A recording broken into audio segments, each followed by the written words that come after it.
I used to have eyes where they'd like to be wide and I'd be scanning everywhere. I'd be paranoid. I'd be thinking everyone's out to get me all the time. So if I was talking to you now, I'd be scanning everywhere and I just wasn't right.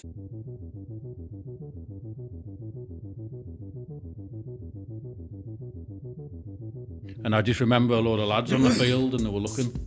So I walked into the middle of the road and I was going, staring at them all. It was only not long after that when I got my big sentences. Was it? I used to carry big knives around my waist, so if they'd have come at me, when Paul says, keep away from him, he's a nutter. If they'd have come then, I'd have probably stabbed them up, because that was my mindset at the time. And it wasn't that long after, I ended up going into Hartlepool, stabbing a man through the head, who was meant to be a nutter himself, and then into Peterlee, stabbed a man straight through his chest. Because I had a fascination with knives, like they were a god. Like I actually used to sit and stare at them and twist them. And I had a Rambo one, them ones with the compasses on. I'd just bought it. It was like, at the time, it was like precious to me. And one day I went to a party, and when I was at the party, I forgot where I was, and I pulled my knife out. And I started staring at my knife, and I must have been looking at it for about 10, 15 minutes, just forgot where I was. And then all of a sudden, I just went, let's go and kill somebody. And when I looked up, I spoiled everyone's buzz, right? They're all on E. They're on E, stoned. When I looked up, they were all crunched up, like squashed up like that on the settee. Like Michael Myers has just turned up, hasn't he? No, and then one of them just slowly came over. He went, "Here, give us a knife, mate. You're killing the buzz." And I went, "Oh, here, sorry about that, lads." And there's a bit in Goodfellas where he's where at the beginning, where they hear the bang on their boot, and they pull up and they open up and the man is still alive, so he pulls out the knife and he starts sticking it in. You can hear it, can't you? Like It's pretty graphic. But my first time I watched that, my hair's all stood on end. Not the part, just the stabbing bit.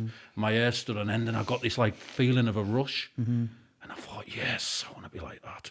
I want to kill people. All that hate and anger, you just look back and think, someone just said, hang on a minute, just calm down. It's just a load of rubbish. Because that's all it was, wasn't it? There's no goodness, really, was it? Years of wasted years. Regret. How did it feel like when you knew you were so wrong?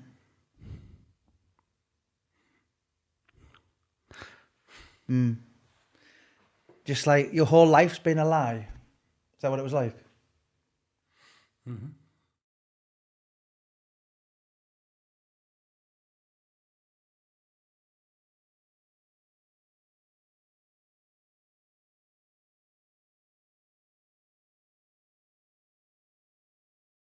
All right, here we go.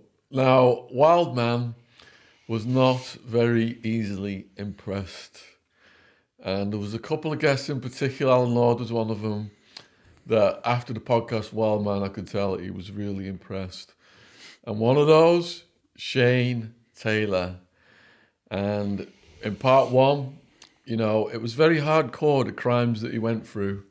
But he came out the other side, he got his faith, and he has turned his life around.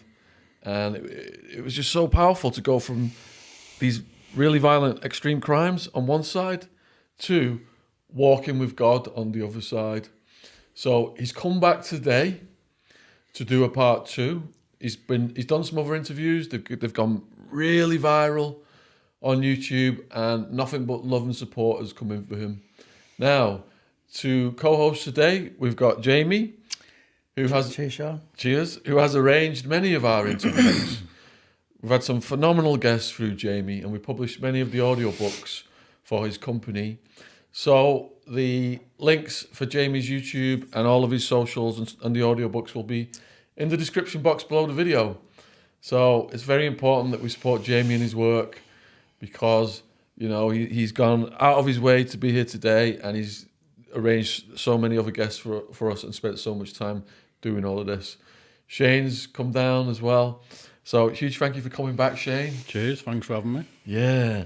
With all your stuff getting really viral on YouTube, are people reaching out to you, and are you feeling this love and support? Yeah, a lot of people have been, actually, yeah. I've had loads of people messaging me, and in fact I I can't say his name, but I had a traveller from down south. He messaged me saying, look, Shane, I watched your story and I just relate to the mental part of it, and I thought it was only me who thought like that. So I'm struggling. I mess my life up all the time and I don't know how to get out of it. So we just started chatting, sent him a book and a DVD, and we're just going down the route, like little things like that. I love it. Absolutely love it. It's. Do you not find it's almost like your life's completely changed because now people know you? I don't know.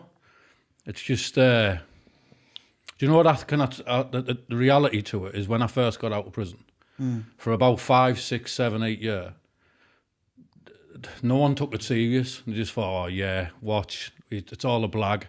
He'll soon be back, or he'll soon do something crazy. And as the time's gone on and the years have gone on, it's almost like people are starting to like think this is not a game. It's like 15 years down the line now. He's still out. He still hasn't done something crazy. And he's still, you know, I'll say I'm still struggling on because it's not easy. It's not an easy walk, you know, to turn the other cheek or whatever. But it's just that people are starting to see that it's real. I'm not just saying I'm a Christian. I'm not just saying I've changed. I'm not just saying it's easy. So when people talk to me, I don't go, oh, it's easy. Well, just change. I know exactly where they're coming from.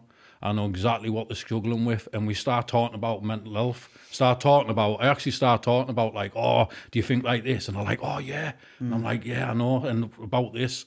And we go down the route of how our minds think. And I say, mate, I'm still there sometimes myself.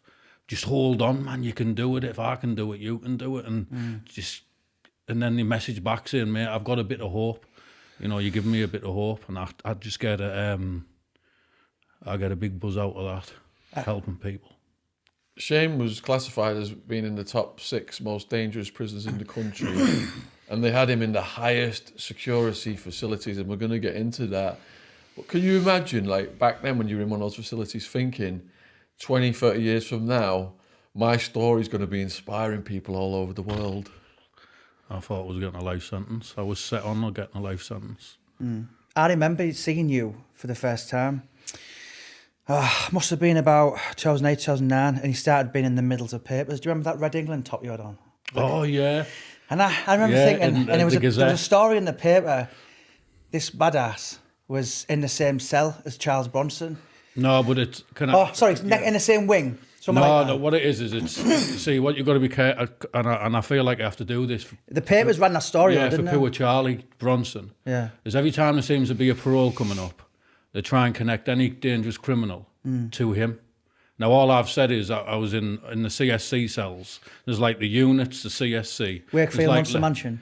I've been in Wakefield segregation unit on CSC, but not on the wing. They wouldn't let me on the wing. Right. And the units next to that. So I've been not literally on the wing with Charlie Bronson, but they keep connecting us in the papers all the time, and it's not true. Now, I have been down that route and in the CSC cells and everything like that, but that's not the case. I haven't actually been on the wing with him. I remember Shane kind of, he was in the middles of paper, and obviously his story with God. So I remember thinking, I've never heard of him. Because I've read obviously most of true crime. I grew up in Middlesbrough for most of my life, so I thought, I've never heard of him. So I remember seeing you kind of almost like being born in the spotlight, if you like. But obviously you've done a documentary, Shane. You've done a book. But before we go into it, let's start off with someone we know very well. This guy, Paul Venis, who some would say is my lover. Check out our podcast with Paul Venis. I cannot neither confirm or deny those rumours. But Paul Venis, I know him very, very well. I often ring him up, threatening him. I send him videos in the bath. I do some funny stuff. Paul, if you're watching, mate. But no, you knew him very, very well. If anything, you that's how I know you. Yeah. So people know Paul Venis, the actor, or the going-to-be actor, the addict, the in recovery, the world champion, knockout machine, scary looks like Buzz Lightyear. I taught him. You taught him everything new. But who's Paul Venis really? So you were like literally brothers, and where you come along from Paul? When you say who, from when do you want me to talk about his past or from how he is now? Just from day one. So basically, who is Paul Venis? Well, I knew him when he was younger, so we had a few altercations when I was younger, because I used to walk about mentally ill. So I used to walk about with the knives around my waist, and Paul will tell you, like, there was times, some of the times I can't even remember, I was that mad. But I remember once... Were you on drugs then, or were you just walking about? No, just normal. So you were just walking about full as... Just mentally ill. F-U-C-K, Yeah. but you were just literally... Mentally ill. Psychotic, mental patient. Used to daydream about killing people every day and that. Right. Like, that's how bad it was. Yeah. So you didn't, you went into drink or drugs or nothing like that? You were just completely full-on lunatic? Full-on mentally ill. And I just remember a load of lads on the field and they were looking. So I walked into the middle of the road and I was going... staring at them all. And that's one of the moments when Paul says, one of them said, who's he looking at? And Paul said, look, keep away from him, there's something wrong with him. Yeah, I mean, I know one or two who were there, Shane, and they're actually, like, quite, I suppose, people can fight.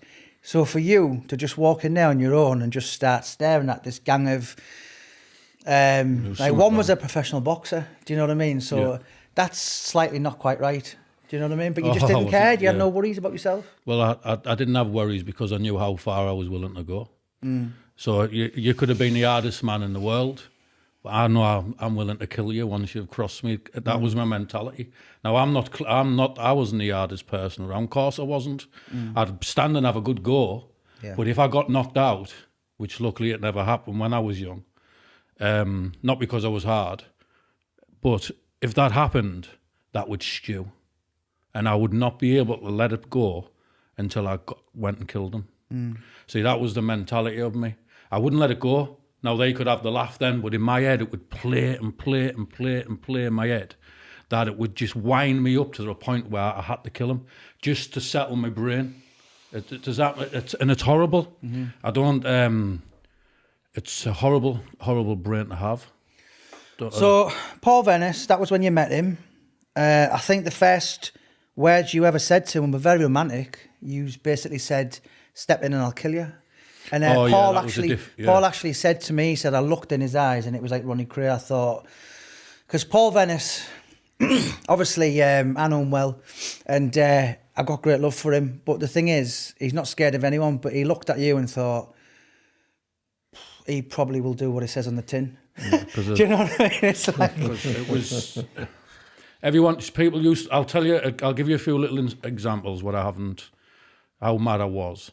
I would walk in like parties and sesh houses and there'd be like 5 or 6 local lads who were hard as, well known for being handy. And within 10 minutes of being around me, they'd all just go, you're getting life, there's something wrong with you. So you were literally a walking life sentence, weren't you? Yeah, that's what they would say. They would say, there's something wrong with you, you're going to get lifed off. And I was so... confused because I felt like I was normal. So every time I'm meeting all these people who can have a good do or whatever, and within 5 minutes of saying there's something not right with you, there's something not right, you're going to get lifed off. And then I'd be like, what do you mean? Like, can you explain to me? Explain to me. They'd be like, look, I just can't explain, but you're going to end up getting life. And I would be always confused because I felt normal. And that was my sort of life. And I remember once, because I had a fascination with knives, like they were a god. Like I actually used to sit and stare at them and twist them. And I had a Rambo one, you know, them ones with the compasses on. I'd just bought it. It was like, at the time, it was like precious to me. I'd polish it up. I would stare at it. And one day I went to a party. And when I was at the party, I forgot where I was and I pulled my knife out. And I started staring at my knife and I must have been looking at it for about 10, 15 minutes, just forgot where I was. And then all of a sudden, I just went, let's go and kill somebody. And when I looked up, I spoiled everyone's buzz, right? They're all on E, stoned. When I looked up, they were all crunched up, like squashed up like that on the settee. Like Michael Myers has just turned up, hasn't he? No, and then one of them just went... slowly came over, he went, here, give us a knife, mate, you're killing the buzz. And I went, here, sorry about that, lads, you know. And that was like how I was all the time, constantly thinking the world's out to get me, the government's out to kill me. You know, if anyone crossed me, I would think they were sent by the government just to mess about with me and stuff. Like, it's just not right. I was totally mentally When you unstable. started, I mean, obviously you got medication, and then I didn't get medication. I was mentally ill right up until I become a Christian. I didn't get any. Did you take tablets today? No, none. I refused. I wouldn't have anything to do with mental health. The only one time I've had treatment is when I was sectioned off because of how violent one of my crimes were. I got sectioned off, and I went into the open bit in St. Luke's, it used to be called, the mental hospital. Rosebery Park, now in Middlesbrough. And I got restrained. By these about 4 or 5 bodybuilder-looking kind of men, and they couldn't do now. So they had to run over with a needle, and he injected me, and in me bum, and I woke up 3 days after. I lost 3 days of my life. I thought it was the same day, and then I went, "Oh, what days? Like, what time is it?" And they told me it was 3 days down the line, and knocked me out for 3 days. And then when I came back round, they all directed me in to see the doctor.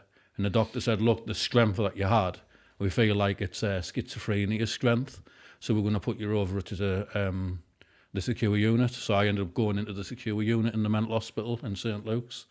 And that was, I was in there for an assessment and was in there for a bit, and then just whatever. I mean, Paul, obviously we'll go back to Paul, but that's what happened to Paul.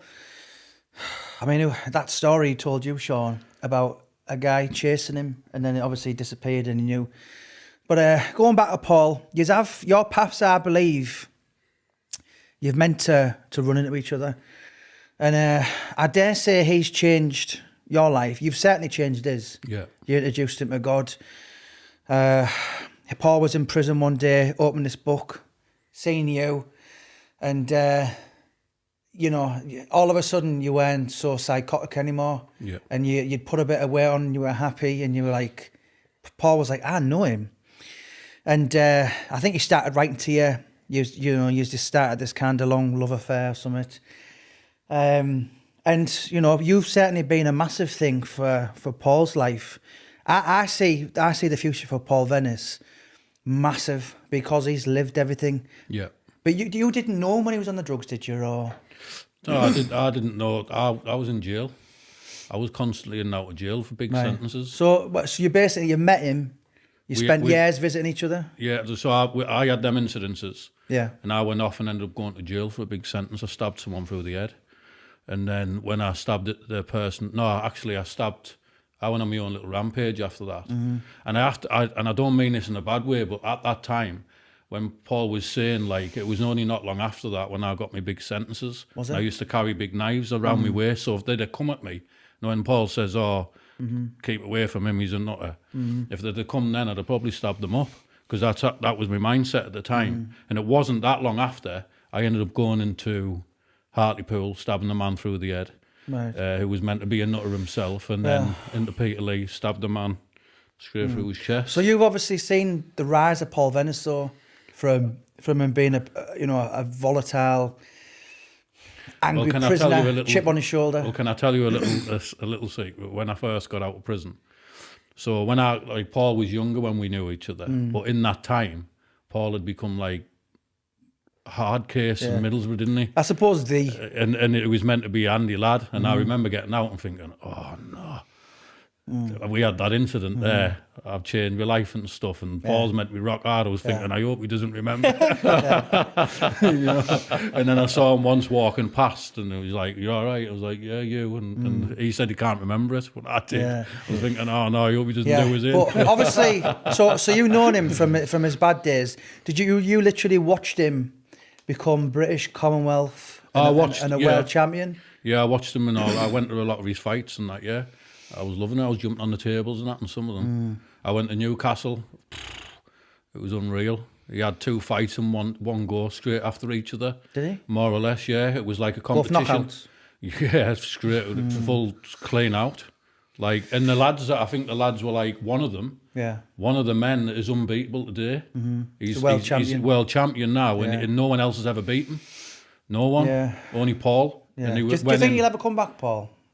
as in boxing, fighting, Yeah, should do. Should just go for it and see where he can go. But yeah, everyone, a lot of people in Middlesbrough know your story. You know how close you are.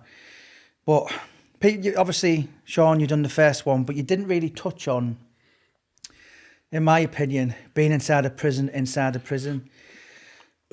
I mean, Shane has been in literally the places where it's like a mad at his tea party, where everyone's turned into a werewolf. How was it, right? At one point, you were never going to see the light of day ever again. So can I just explain? Can you give the viewers a list of the prisons you've been in? I don't know. Wakefield, Home House, Durham, Full Sutton, Franklin, Full Sutton, Long Lartin, Whitemore, Wakefield, Seg. not normal Wakefield. Moulins, Dearborn, Northallerton, flipping. I don't know. I just was going around. Yeah. But when I went into the dispersal prison, I was always doing my rounds, you see. It was always getting shipped out, so they would it started off in Franklin. I went on a mad one in Franklin that was like a war every day in there for me. It was... let me explain what CSC is, because some people don't know. Because you've got to be careful, because there's a unit, there's the CSC, and there's like stages of things. So the CSC, it's like you're segregated off in the segregation. You go to segregation, but then it's like a segregation within the segregation. So like you won't open your cell doors unless there's 6 or 7 prison officers in riot gear. They have like this metal hatch where they'll lock a box on. And they'll open one side, put your food in. There's no physical contact, and it's just like if you're getting moved, if you're going onto the exercise yard, you're literally having the 7 prison officers in riot gear. You have to put your hands on your head, walk backwards, and it takes you 10, 15 minutes just to get round the corner. And you go through all these big processes. So it's like segregation from the segregation, basically.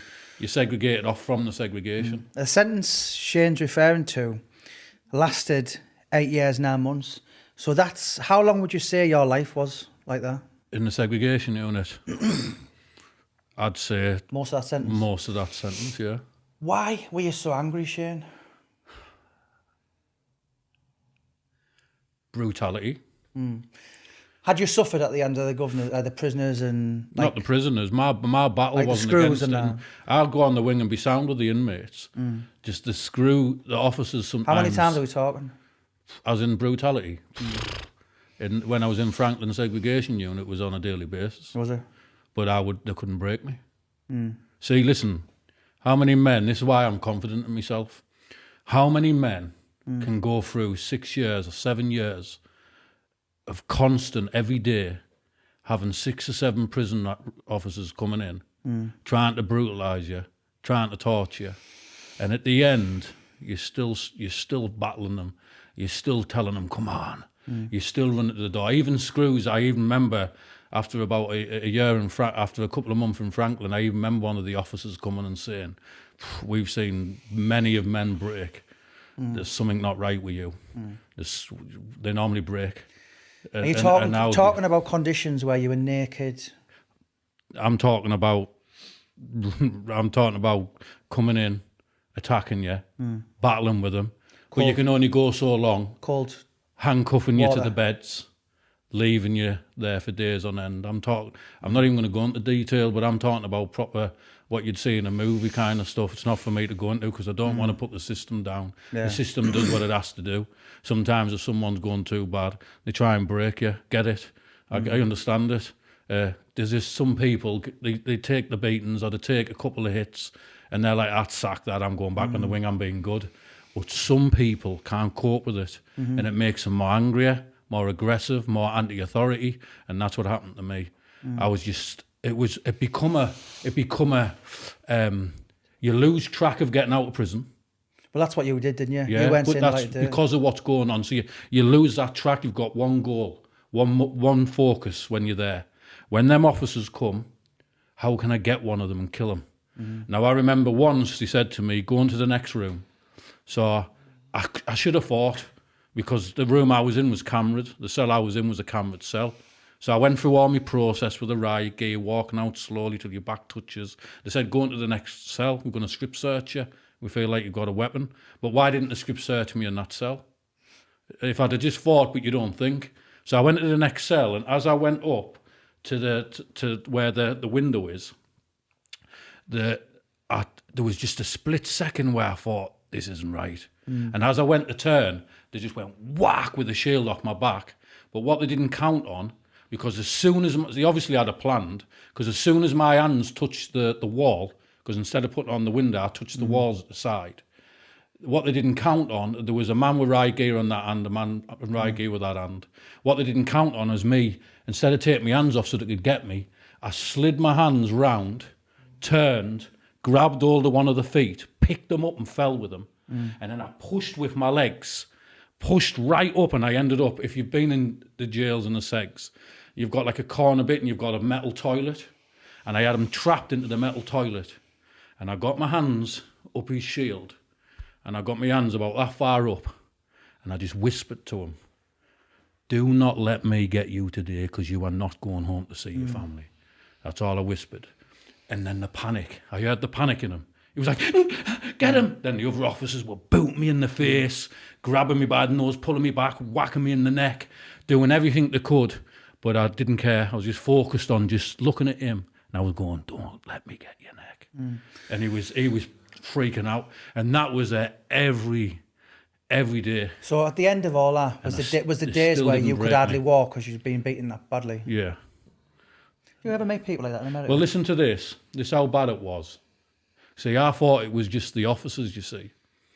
But I was black and blue at one point, and they had me boxer shorts on, and a doctor come. Remember, a lot of them are independent outside doctors will come round. And a doctor came, and I said, see, my plan was get it marked down on my medical records, and then I can get my solicitor later on when I move to another prison. I'll get my solicitor to apply for the medical records, and then it'll have the proof I was marked. So she's there, and I'm saying, look, I've got a mark there, I've got a mark there. She's going, yep, writing it all down, writing it all down. But I couldn't wait. I just wanted my solicitor to get the records. So I waited a week, and my solicitor replied, a week came. No, she was writing, Mr. Taylor is totally fine, not one mark on him, he's fresh, seems healthy. But that doctor should have been writing down and marked, and that's when I realised the systems to themselves is you can't beat them. You know, you want to go against the system like that, then it doesn't matter who's going in, even if it's the ombudsman. There'll be someone. It'll always work towards the system. You can't beat them. But at the time, I was just like winning just one battle if I could get it. You know, I'd buzz off it. It would be like a little victory for me. What would keep me going for a couple of months until I could get another one. You know, or throw some. I remember once. I've never said this, but I remember getting some poo and some wee and putting it in a shampoo Radox bottle, give it a shake, and there's a gap in the doors in it. And the officer come to the window, and I was like, officer, I said, blah, blah, blah. I said, I can't hear you, because he's trying to talk to me. I said, come to the side, I can't hear you where the gap was. And he had me bottle of Radox there, and I was just faced it, and I just went straight into his face. And that's it was like it's like a constant. So this went on for years. So when you buy them 10 by 8 foot cells on your own, did you not think, hang on a minute, Shane, I'm losing patience with myself here? Not really. No, do you know what? I like being. This might sound crazy, but when you have problems like that, being alone's a good thing. Now there's being alone, and being alone, and how can I explain that? Some people enjoy their own company, and some people are just alone, sad. Yeah. Just being alone doesn't. Some people thrive off that, and I'm one of them. I love it. So when I was in my cell, yeah, I love it. Less people to do a dodge on you. Do you know what I mean? So it's. I like it. I love it. Because we're not talking about normal prison here. You're not. You never had a radio or. At the beginning, you did. When you were behaving like this for years, there was nothing. You never had. I was on good order and good order and discipline. So it's like, and then CSC within that. The good order and discipline just means that the government have permission, or the governor, to be able to keep you in the segregation unit for long periods of time. and then you get assessed at the end of that period. So say it was a 6-month period or a 3-month. After that 3 month, they have to reapply to say why they have to keep you down even longer. And I was just down for years and years and years. Literally years like that. Yeah, and then I'd be moved. Listen to this. I'd be moved to one set. I'd be shipped out, thingied up and everything, put on the paddy wagon, took to another jail, and took straight to the seg. Now legally, when you haven't done anything in that prison, you should go straight to the wing, and then if you do out, then you go to the seg. Now I was going straight on good order and discipline in there and staying there for months, and then I was just getting moved somewhere else. Yeah. And if it comes time to put you on the wing, they'll just come and jump you and say you jump them, keep you down longer. But at them times, Shane, you were just not cut out to be put in that kind of environment on the wing, because you'd have had a car crash. And I was talking to Ray Morton on today, the police officer on the way up here, and one of the early Lee Duffy books, which I didn't do, it describes how Duffy was in 18 prisons in 26 months. He was actually in 26, and the reason why is they call it the ghost ship. So in America it's called diesel therapy. Shanghai. Diesel therapy. Ghost train, So when someone goes to a prison, like Reggie Cray, he'd be in like a prison for a week, and they'd come to his cell and move him. And the reason they do that is to break the spirit. So they don't have the authority. They can't be influenced. That's other what I was people. gonna say. Did that happen to you? Yeah, it's for me it was great because you get sick of the same prison. So if you're stuck in the same prison every couple of months, I'd be shipped out or whatever. It was great because it was something new. It was different. It would change. It was a day out on the bus get, and all that. Yeah, you would get used to that, and then you'd be shipped out again. Then you get not what it's to do is if they feel like you've got any form of influence on the wings or anything. It's to make sure that you can't get on that wing long enough to make an influence to be able to start getting involved in things and start doing what you do. And if they feel like you have any involvement, like in the drug scene or whatever, which I did in some prisons with heroin and stuff. Did you? Yeah. I was put on good order and discipline for it, man. Right. Smuggling drugs into the prison, and then in Parkhurst prison, I was segregated off for it as well. That's why I ended up going to HMP. What prison was it? I think it was Long Lartin, Worcestershire, and that's why I ended up going to there from there. But yeah, I got involved in it a lot. It'll be if they could get my security file. If they got my security files, they'll see straight away. So at one point you were Cat A, weren't you? Not Cat A, no. What were you then? Just segregated off constantly. Just too much of a risk. Yeah, you were like a stray dog with rabies. You just literally couldn't be trusted. I am a stray dog with rabies. So obviously you've been around, Shane. Listen, it's not proud. No, definitely we can not. laugh about it now, but you must have been even in times when you were segregated off, could you still hear people, lunatics in the next door? Because I done the Roy Shaw book with Gary Shaw, and he said, do you know what? He said at times, I mean, Roy ended up in Broadmoor, and it wasn't because he was crazy. It was just because that was the last place to put, and he said he was surrounded by screams and cries of lunatics 24 hours a day. Yeah, were you like that, or no? I wouldn't dare. So literally, let the system say that you're winning. Could you hear people? Oh yeah, I've heard gangsters screaming like girls when they're getting beat up the screws as well. Because you've come across some really notable characters in Britain, haven't you? Yeah, I know. I've come across a few people. Can you name a few? I hope he's all right. Stephen Gillen. You've had him, haven't you? Stephen Gillen's doing phenomenal. Yeah, he's unbelievable. It's unbelievable what he's doing. Media empire. Yeah, so with Stephen, you've got a funny story about him, haven't you? Yeah, well, I'll not mention the other lad because I don't know if he'll want mention, but I think Stephen's already said I'm all right to mention this little bit. But how I met Stephen, you could tell he's got his hands and everything. But I used to save my canteen up. I didn't need to spend it. So let's just say like every week you can get £20-30. If you don't spend it, it builds up for the next week and then builds up for the next week. And if you just don't spend it, I'll not say why I didn't have to spend it, but let's just say I didn't need to spend it because I got my own canteen off other people. And that's as far as I'll say about that. But I had thousands saved up in my account. Steve comes along with his friend, shifty as, you know what I mean? You know, that gangster shiftiness kind of thing.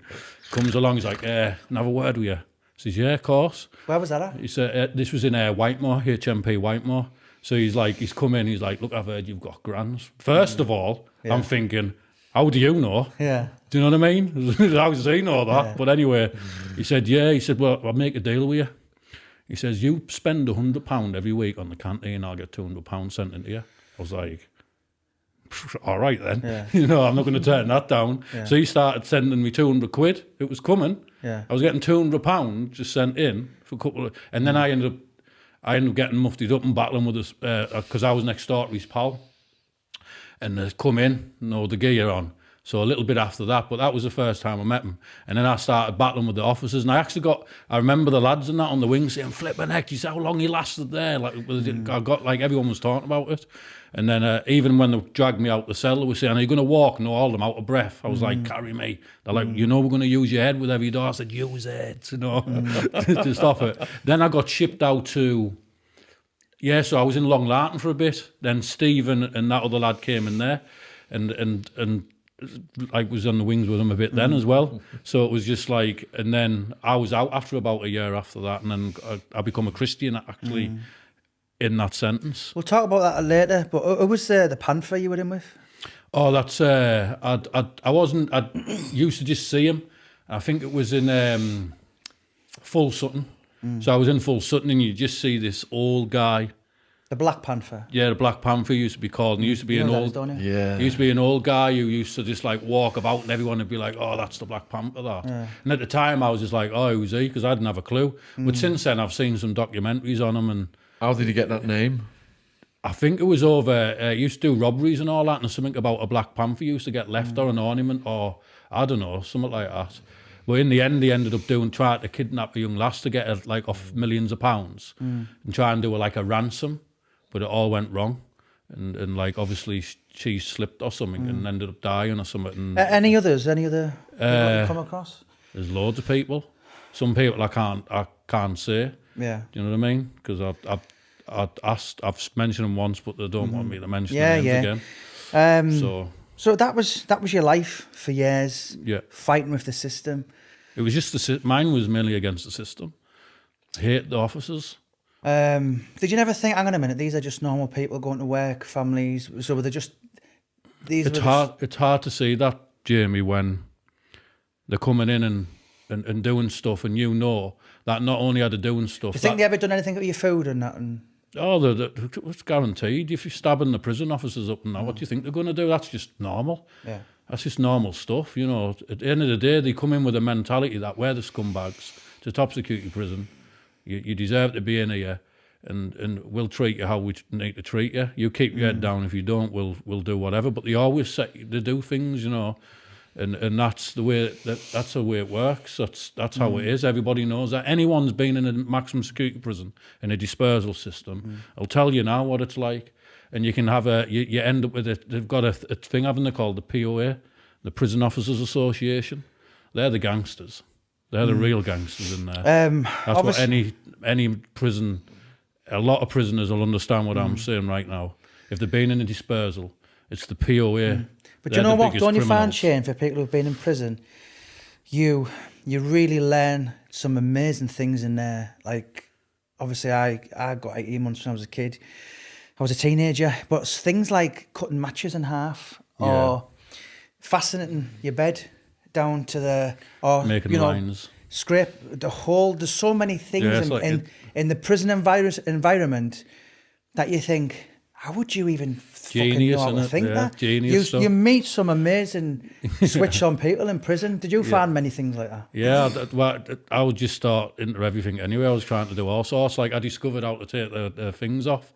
So they've got like special screws, when you get them star screws and stuff. And I thought one day, I want to try this. So I got like a knife and loosened it a bit. And then I got this metal thing, toothbrush thing, and melted the end, so it was just proper melting. And I just went boom, stuck it on, and it imprinted No, to the actual shape of the thing.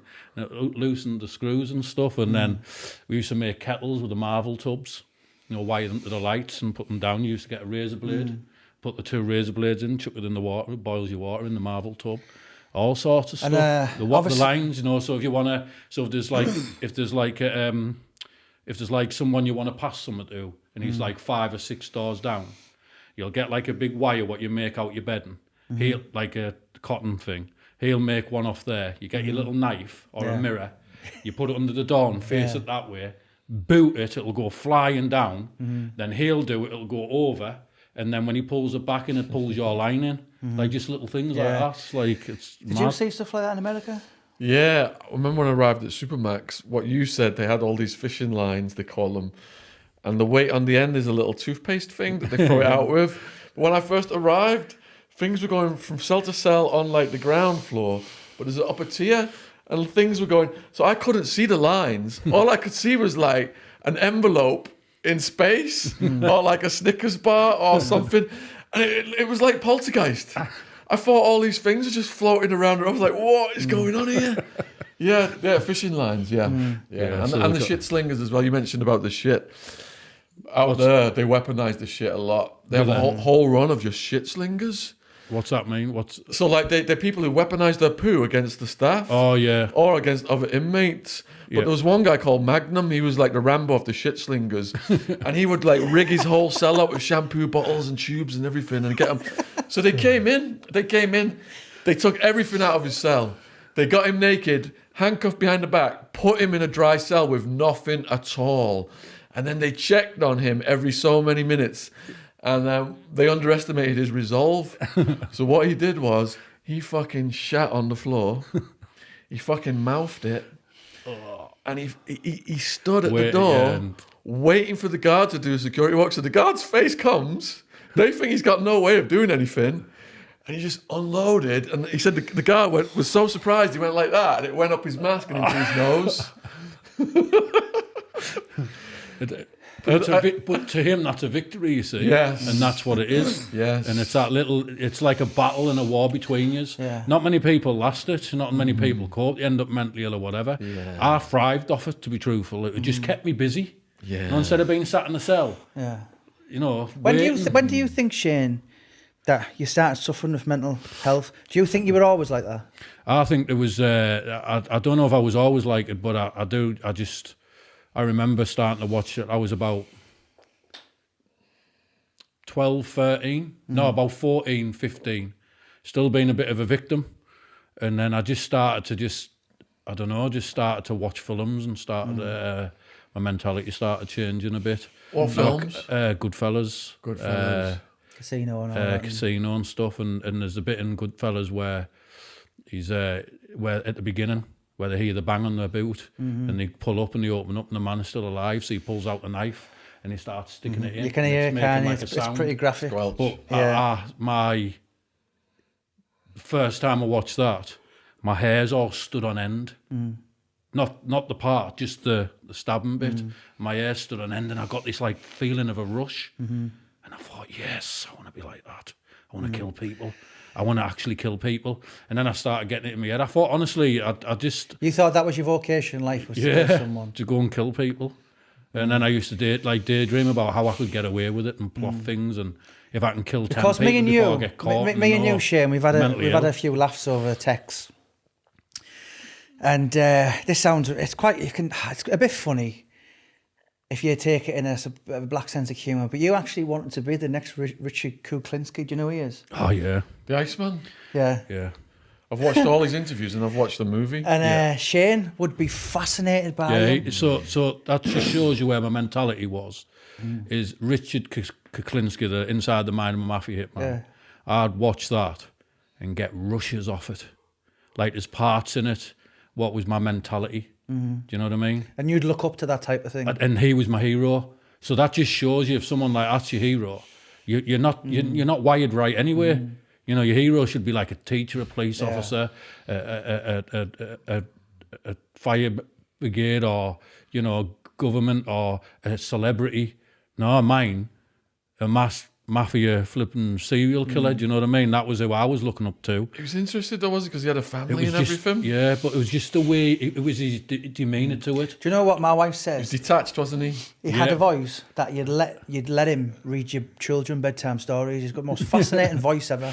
Like Dennis Nielsen. Yeah, do you know, he's almost like, do you know, sometimes me and the missus have listened to him falling asleep. Yeah. If you listen to his voice. But Shane, there's no doubt you've seen, obviously you've indulged, but you must have seen a lot of bad attacks inside prison. Oh, I've seen, yeah. What kind of things go on if you want to tell people who are watching? In a British prison system, right, what are the day-to-day things that people do not know is just... So in the normal prison, in normal, like, non-security prisons, Yeah. it's like the risk of, like, boiling water and putting sugar in and pouring it over your face so that the boiling water sticks to your face. Just the general stabbings, slashings, you know, just stabbing people up, slashing them. You know, a lot of people get slashed, you know, they'll make like razor blades where they put 3 or 4 razors on.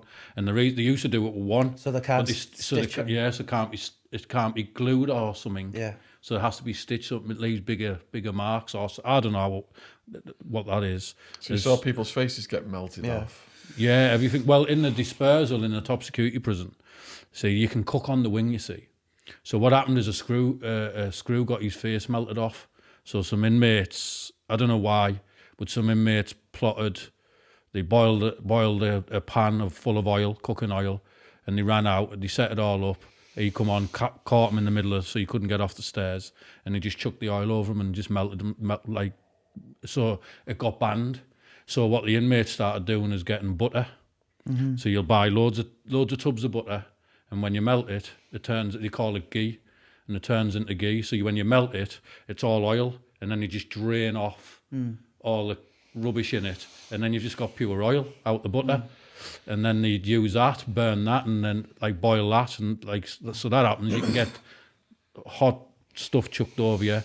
And in the dispersal, I think the difference between normal prisons and the dispersal is in normal prisons, when people are running in your cell, it's probably to give you a good hiding or have a scrap with you. But in the dispersal, they want to take you off the wing. And the reason being is because they don't want you to stay on the wing after you've attacked them, because you're going to come back and retaliate. And everyone's dangerous in the dispersal. So what it's all about is, if they're going to get you off, they want to get you off. So that's kill you or seriously put you in hospital. That's the intention.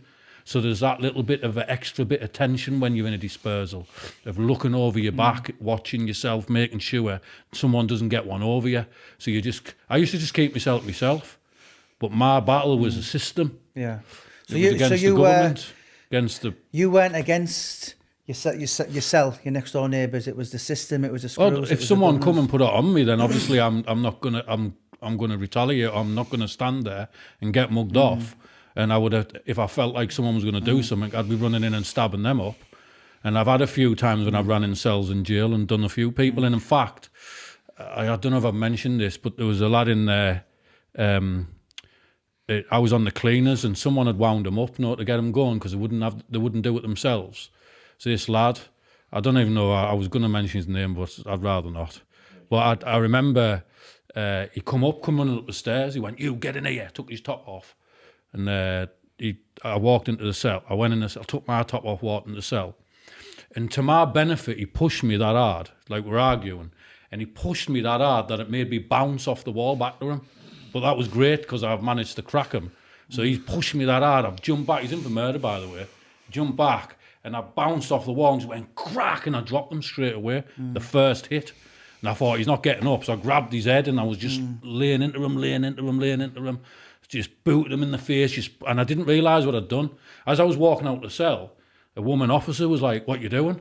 And she saw his face. And then she started running down the landing saying, "Get behind your cell." I knew I was going to seg then. So I went, off, and going nowhere. Two things, Shane, I want to ask you. Obviously, you're very qualified to answer this. So, British prison system, the first one is hooch. How much of that goes on inside prison? All the time. How do you do it? There's all sorts of ways what I didn't used to do, but you can get bread, ferment bread in water, put it in a bag, keep it sealed, let all the yeast come out of it, and then you start from there. You can do it by making pure orange juice go off, and then start feeding it all with sugar and stuff. And how potent is it? Oh, it can blind you if you do it wrong. So it's a horrific hangover. Yeah. Oh, yeah. it can. Well, it causes riots. Sometimes everyone gets drunk and then kicks off. How long does it take to make? Days? It can take a while. Yeah. It depends on who's doing it and how good it is. And you get one little bit of germs in it, or it can mess up straight away and go wrong. But you've got to keep it right. So the main way to do it is one person will put it in his cell. He'll have a bag, chuck some water in, chuck loads of bread in, and it's to get the yeast out of the bread. Didn't Wildman do it? Wildman did loads, but we had it made because Didn't he actually do it outside of prison, like just for the crack? He did a lot in prison because it's so hot in Arizona. Yeah. It cooks against the wall. So if you're in an Arizona cell, almost 50 degrees, your wall is like it's like an oven. So they get the bag and put it against the wall, and the heat goes into the bag. And like you said, then it's like they've got like they put candy in there for the sugar. Yeah. They put bread, and then in the jail we were at, the sheriff, like you see him on the news, is cleaning up rat-infested neighborhoods of grapefruits. And that'll be our breakfast the next morning. So everyone just get the fruit in there, the juice, the sugar, the bread. But you got to burp the bag every so often. Yeah. Otherwise it explodes. Yeah. It's just getting the yeast, basically. You need that yeast, don't you? And then you feed it, don't you? Did you do that much? Was it like an escape from prison? Yeah, it was. I didn't use it. I was paranoid, so I would never get wrecked. I would never get drunk and out like that. It wasn't for me, that. All I got involved in is when I went to Parkhurst prison, someone clued me right up, and I started using my head, and I started making lots and lots of money out of drugs and stuff. In fact, I was dragged in the seg for it. Yeah, and heroin. Heroin coming through it, and it was mint. How much of that is inside, like being released? Everywhere. There's more in jail than on the out. More in jail than on the out. Did people owe you debts then? And did you have to like enforce debts for that? No, so it was... it's more like... so there was me and a Gateshead lad, and a lad called Michael Giscombe. He was in the Despairs as well, black lad from London way. And he was super game as well. And we were just canteens. You just get your canteens in. But the biggest thing is money. So money would go to an address, you see. So you go on a mobile phone. And once you had a customer, he's got your details of where that money's got to go to. So he'll just ring someone up on a mobile phone, say send £200 to this address, and put this code on or put this name on. So when that gets to that address, I'll ring up on another mobile phone. Is that there yet? Oh yeah, there's something come through with 1, 2, 3 on. Or there's £100 with, the name Riley on. And it guaranteed you're being pestered until they get the money. Is the money come yet? Has the money come yet? No. And so you just got to wait, and every couple of, sometimes takes a couple of days for the money to get there. Once the money got to that address, he'd come, give him it. So there was no on tick? I wouldn't put it on, no. Certain people, but only if I knew them. Only if we knew they'd pay, because a lot of people... Actually, I'm telling a lie. I did get ripped off once, but I got set up. And it was a lad come on the wing with a pot on his hand. And my mate was warning me about him as well. And he kept coming up saying, hey, you put it on an officer, I'll do it. My mate come up, he went, watch him. There's something not right with him. But you know when you sort of, at the time, you hate the system that much that you don't care, it might be right. So just to take that risk, if you get caught, you get caught. Just because if he does it, buzzing. So I went down, after a couple of days of him saying, I'll do it. I went down, I said, look, I went to his door, I said, are you up for doing that? He went, yeah, I'm up for doing it. He said, I'll give you 10 bags of heroin now. And I said, once you've done what you need to do, you'll get dragged to the seg, and I'll get you 10 bags of heroin passed down to the segregation unit. He didn't do that. So he obviously got the 10 bags of heroin, sniffed, probably smoked half of it, got wrecked, and then plugged the rest or whatever. And then about on the night time, I just heard someone knocking on the door saying, Shane, get yourself ready, pal. I said, what for? He said, that lad's gone off the wing, the one you paid for the hit. So I knew what was coming. Next day, they come. What did you ask him to do? Get everyone, all the prisoners, because we like to have our own little bit back, to shit and piss in wee and poo in a bucket, fill it up, you let it ferment, and then chuck it over the prison officer that you don't like. It's called shitting up the prison officers. Right. No, and they hate it. Yeah. They'd rather you'd run up and stab them or something because you could catch diseases. Yeah. It's just like a bad thing. And the humiliation and the Do you degrade of think it. he grassed you up then? Oh, he did grass me up. He went off, and then the next day, me and my pal were both dragged down the seg. And then I was in the segregation unit, decided, sack it, I'm going on a dirty protest. Start rubbing poo all over myself, all over my cell, and said, let's go What, to and the wall. sat there for hours, innit? Sat there for days, waiting about hours. Jesus. Are you familiar with the Jimmy Boyle story? Every time you poo, you don't just do it once, you know, every time you poo, you got to freshen yourself up because it flakes off and that, doesn't it, when it gets dry. I don't know, I've never done it. Are you familiar with the Jimmy Boyle story? Jimmy Boyle? Yeah. Is he out of Scotland? Yeah. Yeah, some Dirty of it. Pro, that's the original Yeah. kind of, Bellini was IRA were doing the dirty Yeah. protest. was They were the one- they he was kicked never it all going to off. see the light of day ever again. And my dad was in Bellini. It's like a form of protection as well, because they don't want to run in your cell and bash you when you've got poo all over yourself. And you wet poo all over. They don't want to come in. They'll be barking. No. So it's two reasons. As one is keeps them away from you, and obviously two, they got to come in and sniff it every day and makes a life hell kind of thing. My dad was in Bellini, and a lot of the screws would give him a hard time because obviously they thought they're related to Jimmy. But Jimmy's, he's very private now. I've got a friend who rang him a few years back. And he said, is Jimmy there? And I said, who is it? He says, his friend from Glasgow. And his wife said, well, Jimmy hasn't got any friends from Glasgow, and put it down. But he's an award-winning sculptor now, you know that, don't you? Wow. He's like millionaire, changed his life. But very, very famous name in probably the Mr. Number One in Glasgow, you know, for kind of being gangster. But he was known for, when people say dirty protests, I think of him. So that was something you've done quite a lot. A few times, not all the time, but I did it a few times, yeah. So I got bored and stuff. My favourite time was with the shampoo bottle. It was just, you know, the victory. You know. And obviously, Shane is someone very familiar with the British prison system. Homosexuality, how much of that goes on? Because people think the films... No, it's not. I never seen none of it. It's not like in America.